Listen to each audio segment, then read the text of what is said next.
So here we are at episode 12, the wrap up. When your passion and energy are running low, how do you recharge yourself? Sometimes it takes your peers, friends, and family to really give you an indication that you're maybe a little bit off your game. And there's nothing wrong with a break. And I find myself doing that at least 4 times a year. If I had to give a single piece of advice, it's do not be afraid to pivot. And when you're seeding, it means that you're preparing the ground. There's roots that are growing. There's this preparation to kind of burst through the top. I always find when I step away and I come back, I come with new ideas. My team feels like I come back with new ideas. Welcome to Fyght Talk. My name is Christian Young.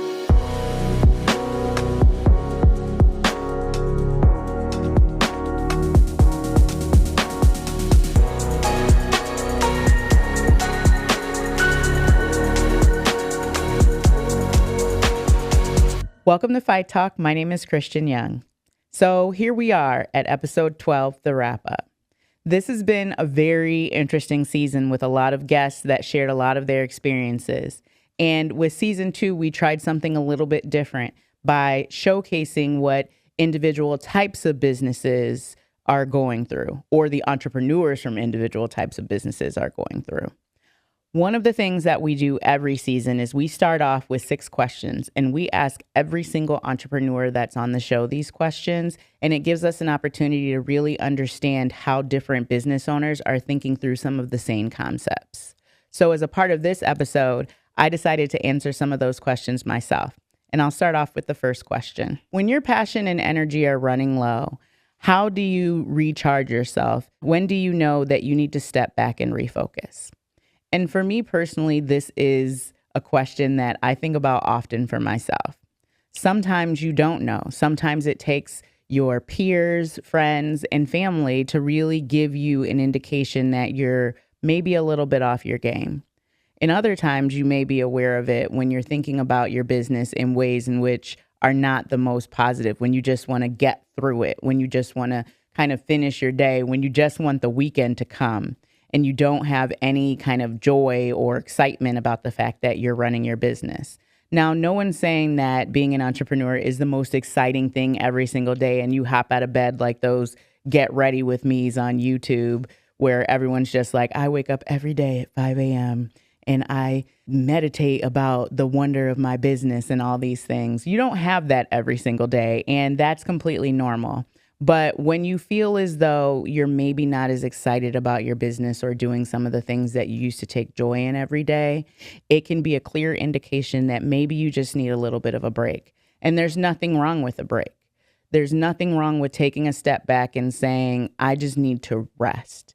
And I find myself doing that at least 4 times a year. I think that I received that guidance from a mentor when I used to actually work in corporate America, that you should at least every single quarter take a bit of a pause so you can kind of assess where you are, see how you're feeling, understand what might need to change in your life and in your business. So that's how I kind of take that moment to just refocus myself. I always find when I step away and I come back, I come with new ideas. My team feels like I come back with new ideas. That's always just been a part of who I am.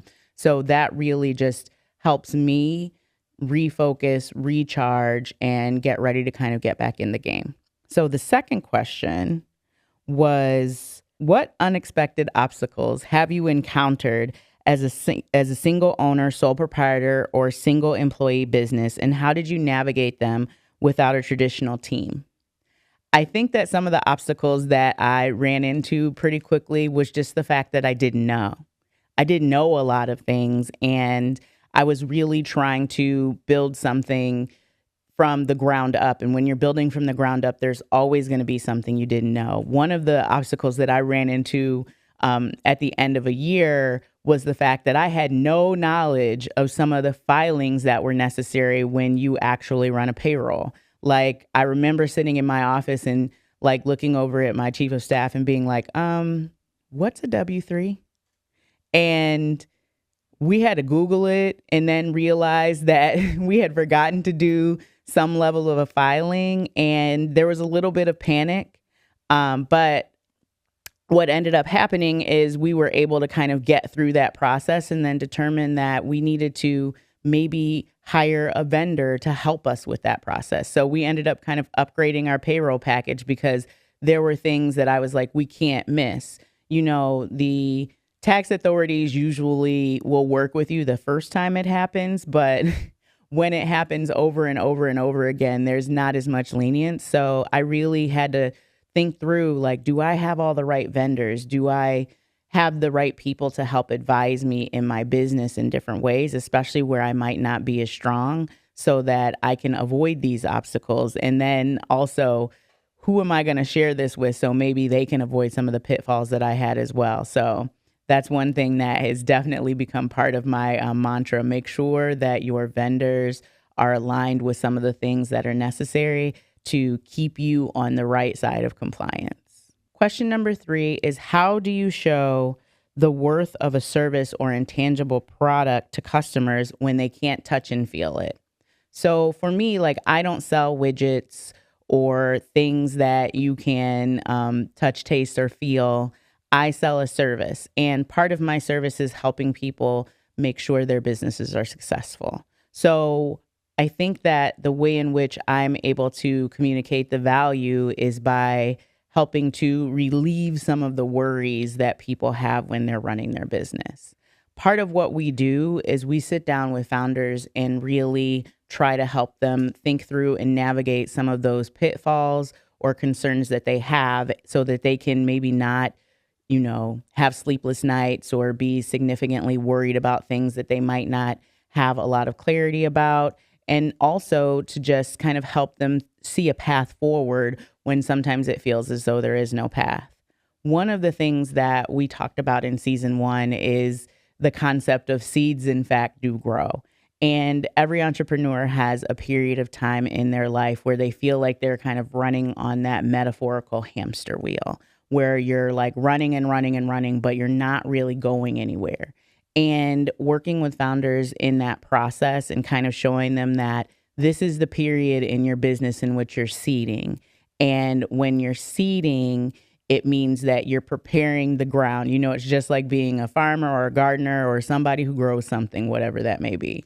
And when you're seeding, it may not seem very exciting. There might not be a lot of activity that's showing above the dirt, but underneath, there's a lot going on. There's roots that are growing. There's this preparation to kind of burst through the top. And I think that, thinking through concepts like that and helping people understand that sometimes it may feel like nothing's happening, but there's a lot going on, is a way in which I can kind of impart the value of some of the services that we provide.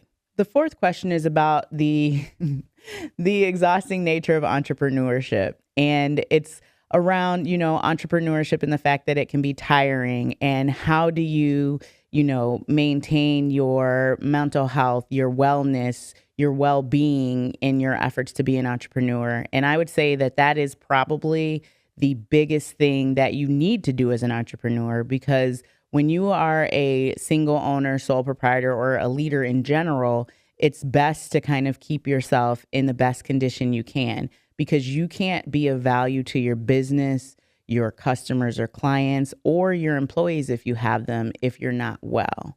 So doing things like making sure that you take time out to deal with all of your health matters, visiting doctors and any other of your health practitioners, I think is extremely important. And then also taking that time out for self-care. In episode 3, we talked with Anne, and she talked about self-care Tuesdays and that how important that was to her, because as she kind of moved through her exercise of writing her book, some of the topics were really heavy. So she needed to make sure that she programmed that step away so that she could step forward into the writing of her book. And I think that the same goes for myself. Like, I have a very actually consistent regimen of self-care that I try to make sure that I follow. And then there's always things that I just really love that make me feel happy, like my nails. So, I think that everyone that is an entrepreneur, and actually just people in general, should have a focus on making sure that they're well, and by all of the means that make them happy. Now, sometimes that can be a little bit tough. You can feel as though your time is constrained. You have kids, you have family, you have other obligations. You may work a 9 to 5, and this may be your 5 to 9, but just making the time so that you can have a little bit of joy, I think is extremely important, especially as you work towards your goals as an entrepreneur. The fifth question is around scaling and your strategy for potentially stepping away or winding down or even just letting go of your business. Now, for me, I have visions of growing my business as large as I can get it. And then at some point, I want to be able to hand it down or potentially even sell it. Like, I really enjoy the concept of business and forming and growing businesses, but I know I can't keep them all forever and I don't want to. So initially, my plan is right now to seed those businesses and see that they go as far as I can take them. And then if I have the opportunity to partner and or pass them down to someone in my family or even sell them, I will if the opportunity is right. I also don't have a problem with the concept of winding them down completely. Some of these businesses that I own are passion projects, and they mean something specific to me, and they may not mean something specific to anyone else. So in those instances, I've kind of prepared my businesses with the kind of, I don't want to call it a fail safe, but with the strategy that if it does need to be wound down, we have very clear instructions on how that works, particularly in areas where it may just be something that I want to do. Like if I decide one day that I want to grow snow fungus, that might not be something that I can pass off to someone else. And snow fungus is like a Chinese fungus. It's a long story. I'm not going to get into it. But if it's something like that and I know that I won't be doing it anymore, I'll just be prepared to unwind it and not have a problem with that. I also have prepared in case the unexpected happens unexpectedly to make sure that I have all of my paperwork in order so that my successors are aware of what happens with my company in the future. And then the last question is, looking back on my entrepreneurial path, is there a pivotal lesson or mindset shift that stands out to the key to my growth and resilience? So I think I shared in season 1 that my entrepreneurial path started fairly early, like second grade, illegal publishers clearinghouse stamp sales. It's a long story. I think I already told it. But on that path, I always, knew that business was something that was important to me. I think the mindset shift that really became a pivotal point in my life, well, actually, there were two. One was when I really started conceptualizing life as a full-time entrepreneur. And it was something that was not an easy decision, because I think that there's a lot of risk that you can take in that situation. And sometimes it may not be something that feels particularly safe. And for me, I had a lot of concerns around my ability to remain financially stable. So I think that once I really kind of sat down, I sat down with family members, friends, I sat down with my therapist and had like a lot of long and intensive talks around the concept of entrepreneurship and what it would mean to me, and, my fears around, not having that financial stability that I was used to in corporate America. And it was like a big kind of moment for me that once I could accept that, like, yes, you can do this. Yes, what you have is feasible. And there are actually people that want to work with you because they know you and you've built a reputation doing this type of business. And yes, you will be able to pay your bills, and no, you will not have to live in a tent. It really helped me kind of get into this space and understand it. Now, I'm not saying that sometimes I don't have those days where I wake up in the morning and I'm just like, oh, revenue, like what's going on with that? Like, let's get some more, or that I have a concern that, business may slow down. But I think that kind of getting over that initial hurdle that it was going to be like, a complete scorched earth situation was really helpful for me. And then I think the second one was a little bit more mild because it wasn't as dramatic, but it was just kind of the point where I came to the understanding that entrepreneurship had always been in my life. I just may not have recognized it, but understanding that, as far back as second grade, like you were thinking about starting businesses, you had them on and off all through your life. And this is something that you're meant to do. So having, understood that and really embracing that, I think is important. And it's funny because that happened actually when I was sitting at a work event talking to a coworker, and we were talking about, this business idea that I had and what I wanted to do if I left corporate America. And she said to me, you're more excited now talking about this than I have ever seen you talking about things at a work event. And I've seen you in a lot of situations. And I was just like, that resonated with me. So it really kind of became a moment where I took that thought away and was like, this is something that's been with me a while and this does make me happy. So it really was a key moment for me. And then I think the last question is, what piece of advice would you give to entrepreneurs who are still early in their journey? And that's an interesting one because there's always a lot to say there. I kind of have a whole business around that.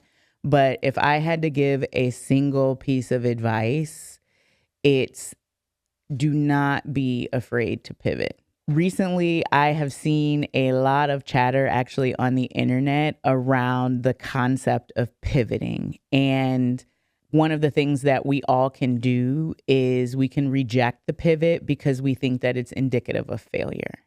And I don't think that that's the case. I think that when you pivot, and when I mean pivot, it could be you could decide to change your business or close it, or you could decide to turn your business into your night job and go and get a day job so you can be more comfortable. Any of those things.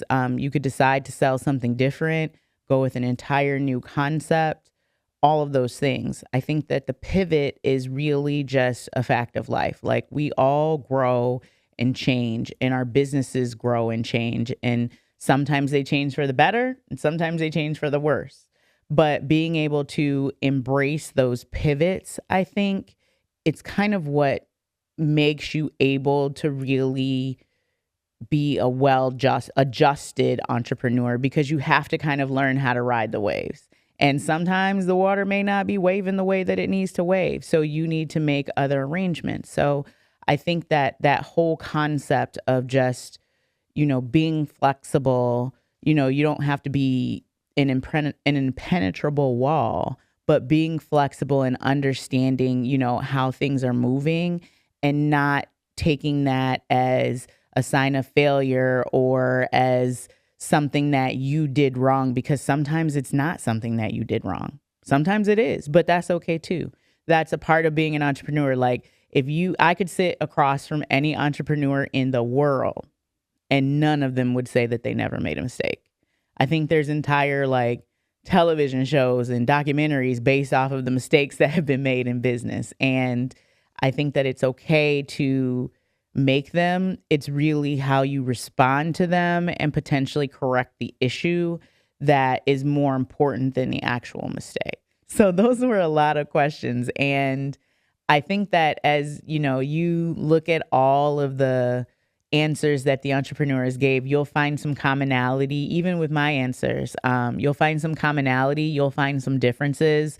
I definitely would encourage you to ask yourself those questions and really try to understand how you are navigating through your business as well. Because as you know, this is a community and we all kind of share some stories and we all have some differences that continue to make us interesting. I think the other thing that we did in season 6 goodness, I'm getting ahead of myself. The other thing we did in season 2 is we did a couple of compilation episodes. And the first compilation episode was around the concept of a letter to your former self. So the question that I asked the entrepreneurs was around the fact that if they could go back and give themselves advice from the beginning of their entrepreneurial journey, um, what would you tell yourself? And initially, I was thinking about my answer, and I was like, well, if I had to go back to second grade, I would be like, don't get caught so that your parents have to come to school and then you have to give all the money back. But that's really not the answer I would give well, actually, it kind of is the answer I would give in real life. But the other answer that I would give is if I could go back and tell myself something from the beginning, it's don't take so long to do it. Like, I feel like I started my entrepreneurial journey a little bit later in life. And, well, not my entrepreneurial journey. I started becoming a full-time entrepreneur a little bit later in life. And I think looking back, that was the right timing for me. But if I could go back, I would push myself to maybe do it a little bit earlier. And maybe it would be more of a parapreneur journey a little earlier. And I did some of that. I kind of dabbled a little bit, but I was extremely career focused. And I mean, 100+ flights a year, all over the world, teams upon teams upon teams. I learned a lot about business, which really kind of helped enable some of the business that I did today. But I would encourage myself to maybe not take so long to kind of get that little entrepreneurial path working for myself on a more consistent basis, and maybe stop being so, afraid of the what ifs and just challenge myself, because it's okay to fail. So that's what I would probably talk about with my former self, outside of, maybe some of my hair choices, but that's a whole different story. But that episode, I think, was really interesting because there was a lot of commonality in some of the answers that were given. And I think that what you'll hear is some of the same concepts that even I shared. It's about fear and, slowing down to speed up, and, making sure that you just ask questions, or, learn different things, or expand your vision.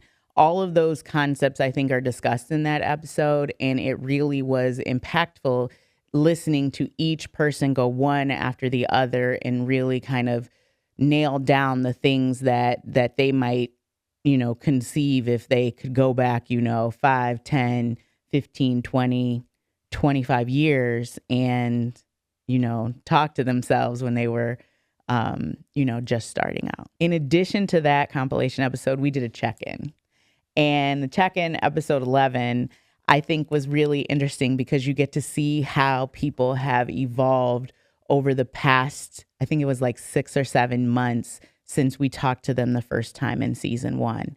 And we had the opportunity to see how people's businesses were growing, how people adjusted to the pivot and step back so that they could step forward a little bit differently. And also how an entrepreneur who had wound down a business was looking at potentially starting a new business.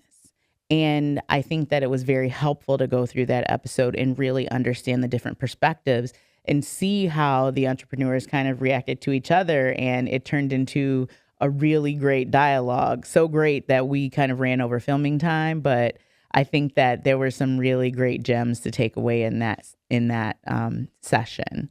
In addition to the compilation episodes or the group episodes, we also talked to a plethora of entrepreneurs and kind of started out the season with an entrepreneur who was really doing it for the love of the business, not for revenue. Well, a little bit for revenue, but not significantly for revenue, but really just because he loved working out and he wanted to share that with other people. And I think that it's part of the concept that you may not want to be a millionaire or a billionaire. Sometimes you just want to be compensated for the work that you do so that you can do the work that you do. And it was a very impactful session because I think that a lot of times people feel as though you're not successful as an entrepreneur unless you make a lot of money. Like when you look at some of these other podcasts, you hear people who, they started out and they grew these multi-million-dollar businesses and everything is so wonderful. But there's also a lot of entrepreneurs who started out, grew a multi-thousand-dollar business and everything's so wonderful. So it's not really about the revenue. It's about the fact that they're able to take what makes them happy, what brings them joy, and share it with other people while still also being able to maintain a living, which I think is a very great thing. We then move to the concept of a business, which is a book. And we got to learn that, writing a book in itself is a business. And it's not what we see in the movies. It's not about the fact that, you write this book and you're in a Starbucks with a coffee and an agent sees you and it's like, oh my gosh, you're the best. And they're calling you every day for pages and pages. No, you conceptualize a book, you write a proposal. You then have to be responsible enough to sit and write and do your research, sometimes without having someone to like coach you or motivate you through it. You have to really find your own inspiration and your own support in a lot of instances to get through that. And I think that that's a very powerful thing that a lot of people don't know about. So, you may go to a Barnes and Nobles and I don't think Amazon have bookstores, but you might go on the Amazon website or you might go to your local bookstore and you see all these books, some of which are, bestsellers, some of which are sitting on the clearance rack, some of which are, shoved to the back in the dusty section. And just being aware of the fact that all of those authors probably spent countless hours just developing that content it's kind of really thought provoking because you never really think about that. You think that it's, this glitz and glamorous kind of experience for a lot of people, and it's really not.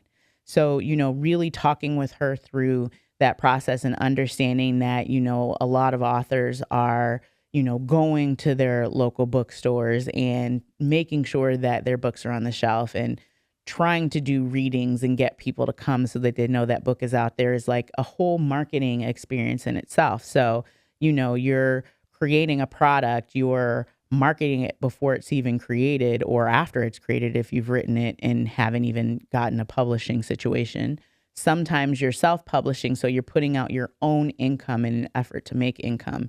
So sometimes it's it's definitely a labor of love all the time, but sometimes that labor can be successful and sometimes not. So as a business, it's really kind of like a small ecosystem within itself. And I think that whole, just author publishing kind of world is something where you wouldn't think that it's entrepreneurial, but it's extremely entrepreneurial. And we learned that with Anne, and her book is amazing too.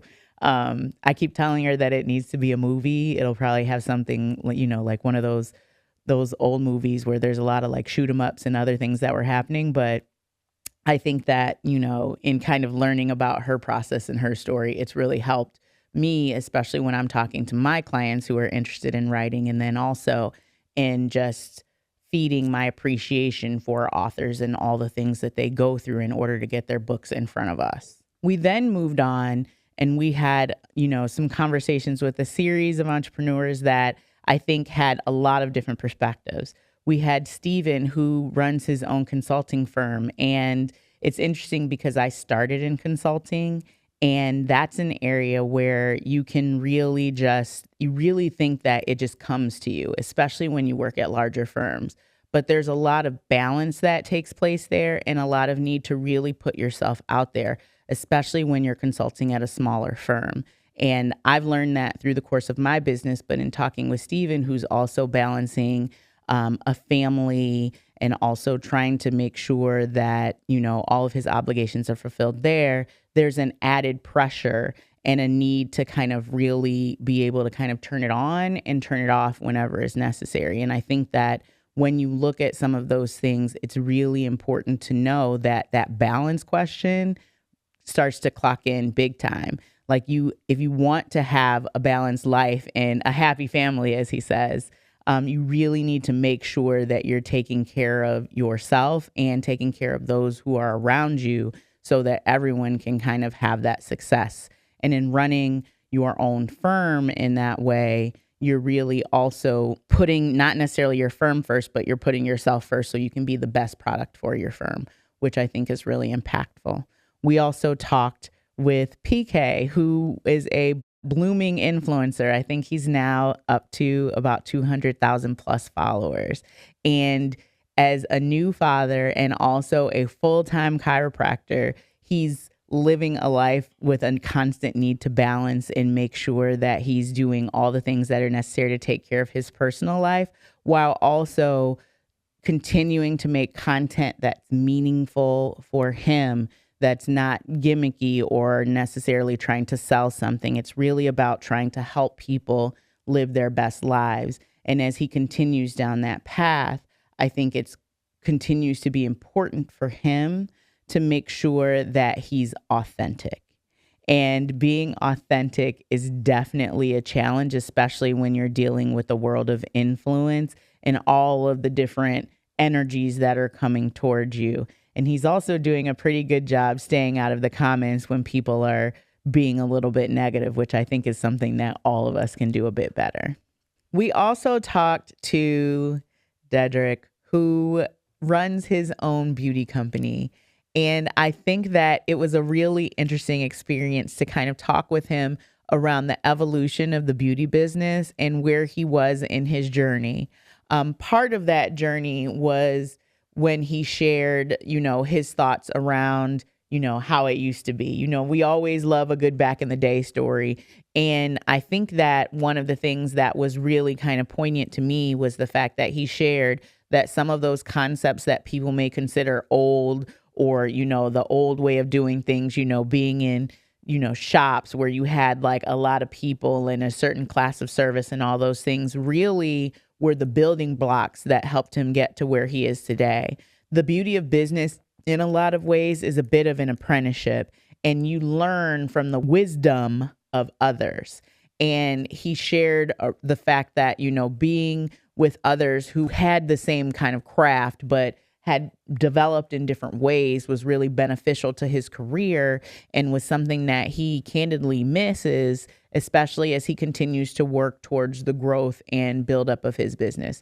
He also talked about the fact that there's a lot of work behind the scenes that comes with, being within the beauty business, especially in dealing with hair care, keeping up with the trends, also being able to, balance your books, also being able to, manage your customer base and allay some of the fears that people may have because, you're a little bit different than what they would expect when they're coming into a salon to get their hair done. So that was an interesting experience, especially in understanding what some beauty practitioners may go through, especially with this changing landscape of beauty being such a $1 trillion business with a lot of people who are trying to get their slice of the pie.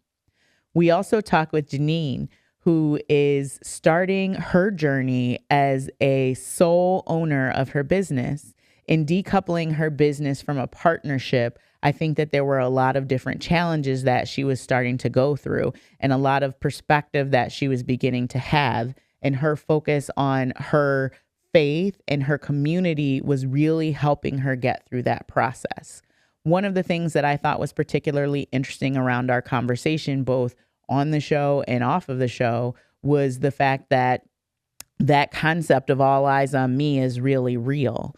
And knowing that when you need to answer a question for your business, there may not be someone there to turn to and be like, what do you think we should do, is something that sole proprietors go through every day. But when you start a business as a partnership and that changes, there's an entirely new world in which you have to learn how to navigate and experience as a sole proprietor. And I think that as she goes on her journey, it'll be interesting to check back in with her to see how things are going as she continues to grow and develop her business. And then we talked with Vikram.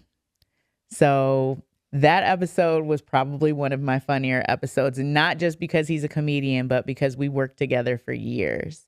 And it was interesting to me to, really kind of talk through how he got started within the industry and how, initially when he first started out, there were more losses than wins. He was paying bills with drink tickets, or drink tickets were being used to pay the bills. Either way, I think that there's this whole concept of an apprenticeship model where you really have to kind of climb the ranks, and there's not a shortcut that you can take. There's not someone that that can help you get there, because you really have to be funny. And if you're not funny, good luck to being a comedian. So, in working through that episode, understanding kind of the layers in that and the need to constantly put yourself out there and deal with the judgments of others, I think was extremely interesting to listen to. Those types of things are difficult for people to deal with.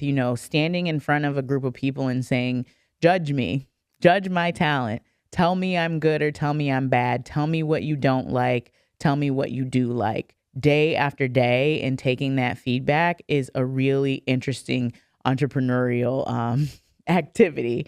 And then, trying to conceptualize how you create revenue streams while also perfecting your craft is another area where I think that being a comedian really is a challenging type of business, and definitely something where you're kind of selected or it selects you rather than you selecting it. The last person that we talked to was Rachel, a budding artist who's busy in the Chicago art scene and really working towards achieving her dreams. Now, this was an interesting one for me because I think that I had all kinds of concepts of what being an artist meant and what things that you needed to do and how, that whole discovery process went. So in talking with her, it was really interesting to learn that, even though you're an artist, it's not just that, these things just come from you and you're magically like Van Gogh. No, you still study, you still have mentorship programs, you still work under people to kind of continue to perfect your craft and then challenge your craft, deal with different mediums, really work through a lot of different concepts of art. And then there comes the challenge of, well, do you want people to see your art? And how do you get into a show? What happened to that one person that finds you and you become like their artist in residence? It doesn't work like that. You have to go out and apply. You have to submit work. Sometimes you have to pay to get your work into shows. There's a lot of business behind the concept of being an artist. And by understanding how those two work together, it really can help you be more successful. But the concept of success, much like a comedian for an artist, is subject to whether or not people like your work. You just can't, create a widget and, be like, this is art. You have to really, have that spark, that right moment. The stars have to align for your art to be where you want it to be. And I think that, sometimes when we look at what happens in the media, we may see a banana taped to the wall and be like, oh, I guess it works like that for everyone. You can just tape a banana to a wall and it'll sell for $6 million at Sotheby's. And that's not always the case. That is a case of the stars aligning. It's like winning a lottery ticket. Sometimes it happens. A lot of times it doesn't. So, in kind of working through that whole experience with Rachel and understanding her art journey, it really helped me better appreciate all of the work that's done when you walk into a gallery and see someone's art on the wall. It's, they weren't just discovered. Sometimes they're just working on being in the room.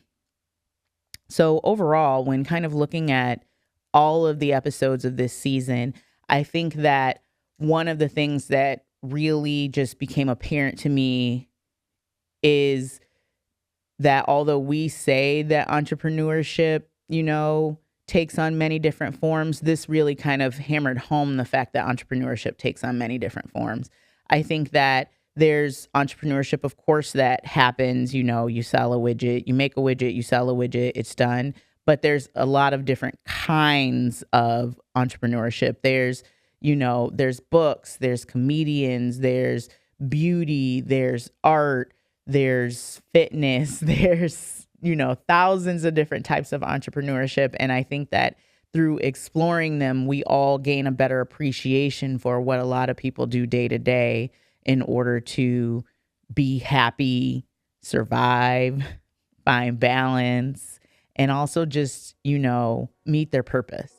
And a lot of entrepreneurship this season that I've learned about is around people fulfilling what they feel is their purpose in life. And that was very impactful to me. And I'm very appreciative of the fact that they all came on this journey with me, and you all came on this journey with us, especially as we navigated season 2. So thank you so much for joining us on season 2. I appreciate it, and we'll see you for season 3.